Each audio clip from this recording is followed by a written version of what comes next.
హే, ఇంటిని నిటారుగా నిలబెట్టేది ఏమిటో ఎప్పుడైనా ఆలోచిస్తున్నారా? ఇదంతా ఒక రాతి గట్టి పునాదితో మొదలవుతుంది. దాన్ని ఎలా తయారు చేయాలో చూద్దాం. ముందుగా మనం తవ్వుతాము. స్థిరమైన భూమిని చేరుకోవడానికి మనం లోతైన కందకాన్ని సృష్టిస్తాము. ఇల్లు కాలక్రమేణా కదలకుండా చూస్తాము. తర్వాత మనం స్టీల్ రీన్ఫోర్స్మెంట్ బార్లు లేదా రీబార్లని జోడిస్తాము. ఇది పునాదికి బలం మరియు వశ్యతని ఇస్తుంది. ఇప్పుడు భారీ లిఫ్టింగ్ కోసం కాంక్రీటు పోయడం. ఇది లోకలికి ప్రవహిస్తుంది మరియు ఒక ఘనమైన రాతి దిమ్మెగా గట్టిపడుతుంది.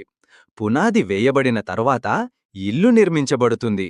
ఈ ఇల్లు శాశ్వతంగా ఉండేలా నిర్మించబడుతుంది మరియు అది అలా పూర్తవుతుంది. గుర్తుంచుకోండి, ఒక గొప్ప ఇల్లు ఎల్లప్పుడూ నేల నుండి ప్రారంభమవుతుంది. తదుపరి నిర్మాణంలో కలుద్దాం.